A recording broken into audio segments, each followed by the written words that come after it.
مسجد جہاں بنتی ہے اسے اللہ منتخب فرماتا ہے، اس جگہ کو پسند فرما لیتا ہے، سبحان اللہ، چن لیتا ہے۔ مسجد ہر جگہ نہیں بنتی، اور ایسے ہی سب لوگوں کا پیسہ بھی نہیں لگتا۔ اللہ جسے چن لیتا ہے انہیں خدمت کی توفیق دے دیتا ہے، سبحان اللہ، اور ہر مال کو بھی نہیں چنا جاتا۔ جس مال کو اللہ چنتا ہے وہی مال لگتا ہے۔ دنیا میں کتنی جگہیں ہیں لیکن مسجد سب جگہ نہیں بنتی۔ کتنے کروڑ پتی بڑے بڑے سیٹھ لوگ موجود ہیں دنیا میں، لیکن سب کا پیسہ ایسی جگہوں میں کام نہیں آتا۔ سب کا پیسہ کام نہیں آتا، سب اس کی خدمت کرتے نہیں۔ جس کو اللہ چن لیتا ہے اس بندے کو مسجد کی خدمت کی توفیق دیتا ہے۔ اور دنیا میں پیسے کی کمی نہیں ہے، کسی کا پیسہ جوئے کے اڈے پہ برباد ہے، شراب پر برباد ہے، زنا پر برباد ہے، دوسری فحاشیوں میں برباد ہو رہا ہے، لیکن خدا جس مال کو پسند فرماتا ہے اسے اپنے گھر میں لگنے کی توفیق دے دیتا ہے۔ سبحان اللہ، یہ بہت ہی اہم اور قسمت پر ہے کہ اللہ نے جسے پسند کیا۔ آپ لوگ بڑے خوش قسمت ہیں، آپ نے یہ بیڑا اٹھایا۔ آپ کی قسمت کا ستارہ اب جو سریا پر پرواز کر رہا ہے، سبحان اللہ، اور جو سریا بلندیوں پر پرواز کر رہا ہے۔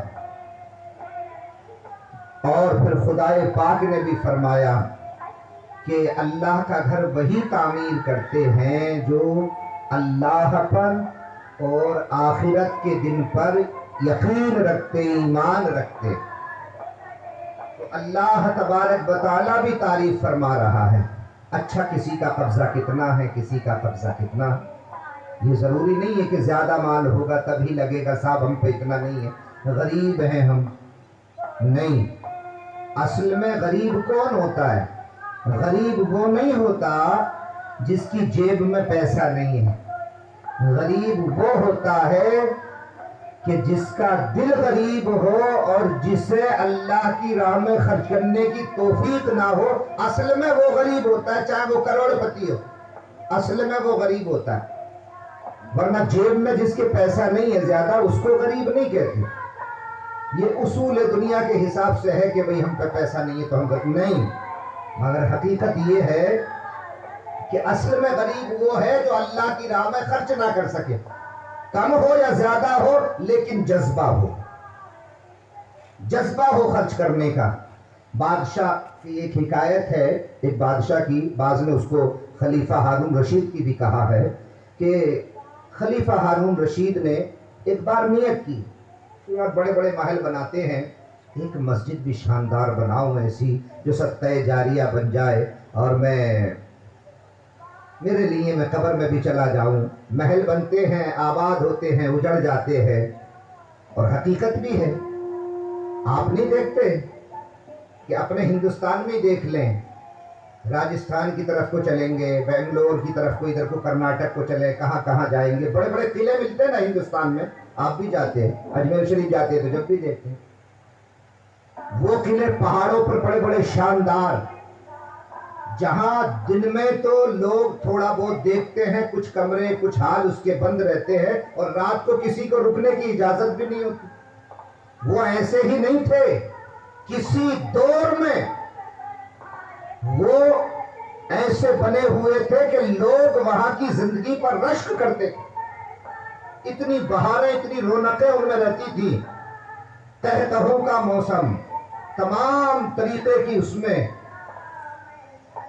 آسائش و آرام کی سہولتیں، تمام سب کچھ تھا، لیکن انہوں نے اپنے لیے وہ بنائے تھے۔ آج دیکھ لیں ہندوستان کے قلعوں کو ہی ویران پڑے، کبھی رہتے تھے اس میں لوگ۔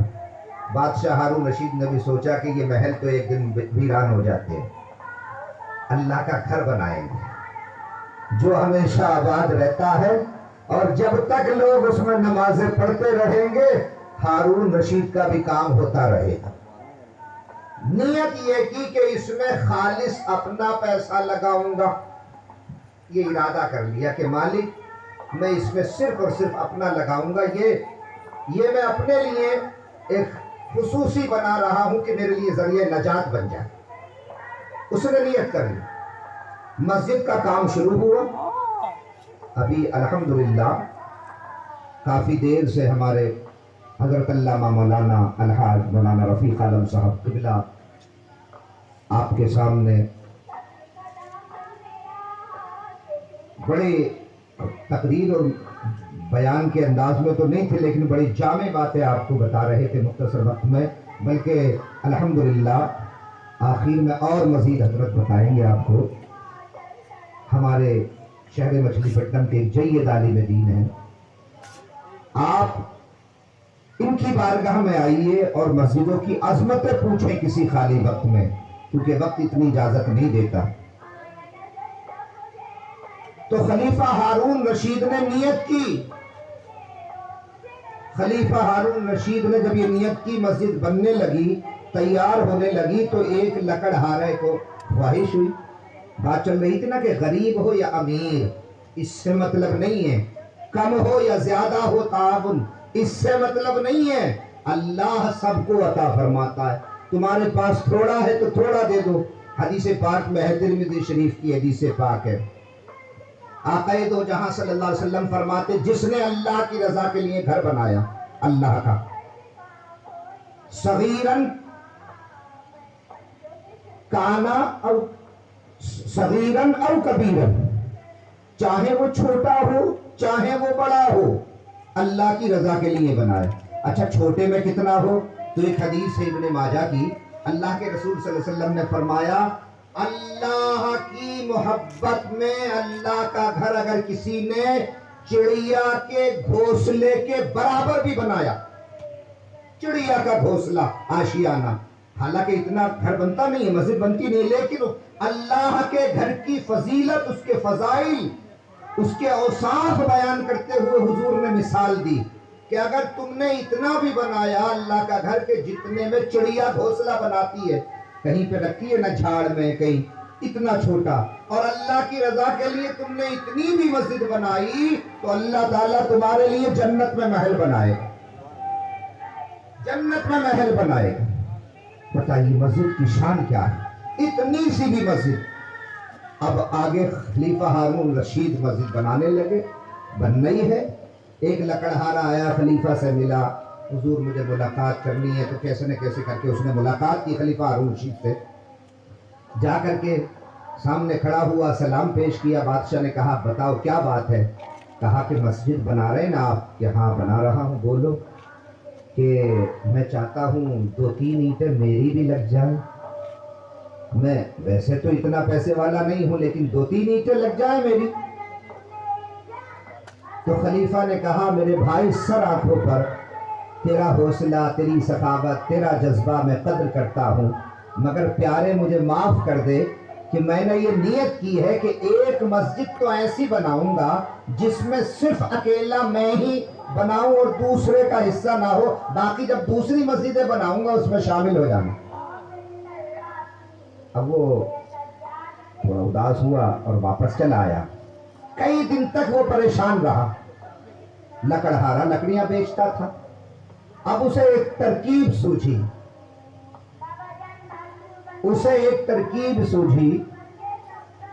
اور اس نے اس ترکیب پر عمل کیا، اپنی اس ترکیب میں کامیاب ہو گیا۔ وہ چند دن کے بعد میں خلیفہ ہارون رشید خواب دیکھتے ہیں، بڑے نیک آدمی تھے، بہت نیک بادشاہ، خواب دیکھتے ہیں، خواب میں دیکھا کہ جنت میں میں محل کے سامنے کھڑا ہوں، جنت میں اس پہ میرا نام لکھا ہوا ہے، جنت میں ہوں، میرا نام لکھا ہے۔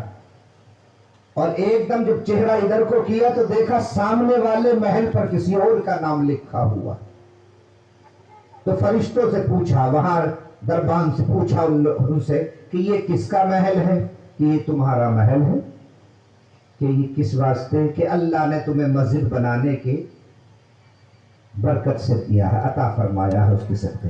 کہ اچھا، کہ یہ سامنے والا محل کہ یہ فلاں لکڑہارے کا ہے جو تمہارے پاس ایک دن آیا تھا.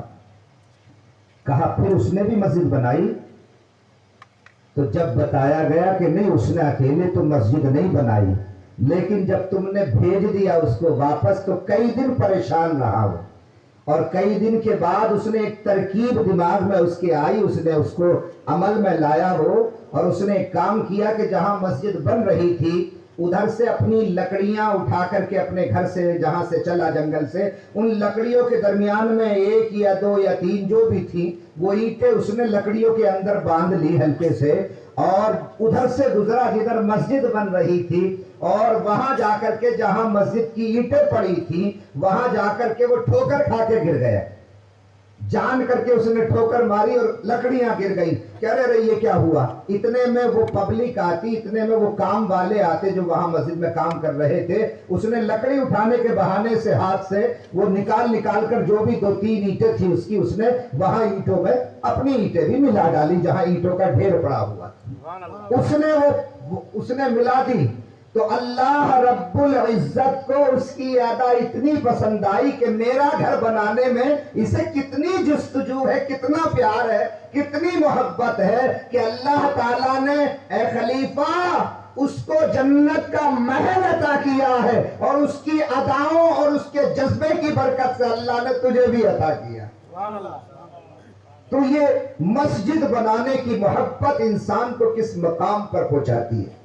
مسجد میں دینا کوئی معمولی کام نہیں ہے، بڑی قسمت کی بات. اسے بھی ایک جنت کا محل ملا، خلیفہ ہارون رشید کو بھی جنت کا محل ملا. تو یہ بڑی نعمت ہے، بڑی سعادت ہے. اللہ تبارک و تعالیٰ کے محبوب کے غلاموں، آپ دیکھ لیں نبی کون و مکان صلی اللہ تعالی علیہ وآلہ وسلم جب مدینہ تشریف لائے تو مدینے میں داخل ہونے سے پہلے بھی ایک بستی میں آپ رکے. بنو سلیم کے علاقہ تھا، بنو سلیم میں وہاں پر ٹھہرے. تو وہاں بھی آقا دو جہاں صلی اللہ علیہ وسلم نے سب سے پہلے مسجد بنائی، سب سے پہلے مسجد بنائی. پھر مدینہ منورہ میں تشریف لائے تو حدیثیں بتاتی ہیں کہ اللہ کے رسول صلی اللہ تعالیٰ علیہ وسلم نے جو کام کیا، آج ہمارا نظام کیا ہے، ہم گھر بناتے ہیں پھر مسجد بناتے ہیں، لیکن ہمارے نبی کا طریقہ بتا رہا ہے اللہ کے رسول کو کتنی پسند تھی مسجد، کہ اللہ کے نبی صلی اللہ تعالیٰ علیہ وآلہ وسلم نے پہلے مسجد نبوی کو بنوایا، اس کے بعد ازواج کے حجرات کو بنایا، حجروں کو بنایا. ان کے تمام آپ کی بیویوں کے پھر حجرے بنے. نعرہ تکبیر، نعرہ رسالت.